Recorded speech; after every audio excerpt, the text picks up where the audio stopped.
Hello, and welcome to Grasping Reason, a channel covering the ideas of history, philosophy, and art.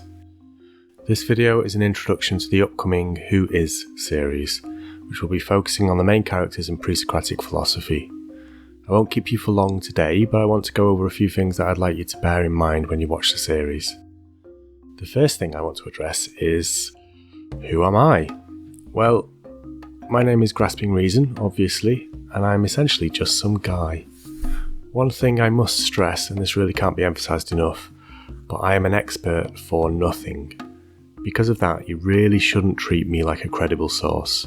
My purpose in making this series is not to give you a complete picture of any particular thinker, but to give you a more general idea of what to expect when studying that thinker yourself.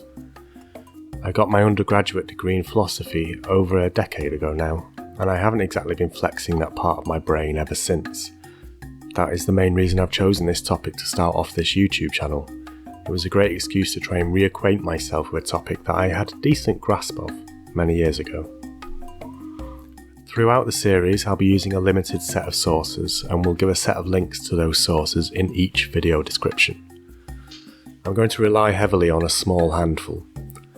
The first of these is the Pre-socratic Philosophers, 2nd edition, by G.S. Kirk, J.E. Raven, and M. Schofield. This book has been sitting on my shelf ever since I used it for my own degree, and it is an excellent, if sometimes flawed, resource for studying the Pre-Socratics.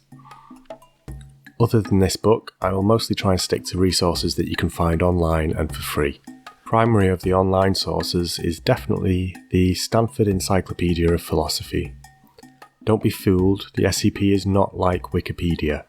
The articles in the SEP are all peer-reviewed and written by reliable figures in philosophy education. For some sources, I've used Project Gutenberg, which is a valuable resource of thousands of older texts. Of particular usefulness from that source has been John Burnet's Early Greek Philosophy, thanks to it containing the English translation of many of the remaining text fragments from the Pre-Socratics. If you're a student yourself, you may prefer to get a copy of Hermann Diel's Die Fragmenta der Vorsokratiker, if you can read German that is, or Early Greek Philosophy Volumes 1 to 3 by Lax and Most for the English translations.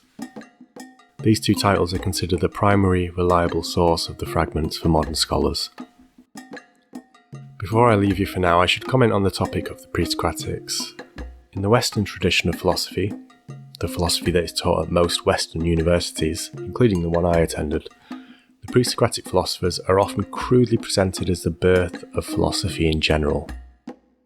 This is not a judgment of Western traditions. A new student does need to start their learning somewhere, and starting with the Pre-Socratics makes sense in that context. A more accurate estimation of them, though, is that they laid the groundwork for specifically the ancient Greek philosophical tradition, upon which Plato and Aristotle would build.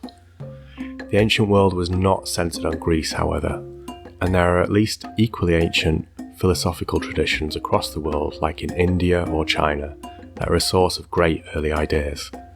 The fact that I'm making a series on Greeks is not a suggestion that these are the best ideas of their times, it's more a reflection of the history of my own studies.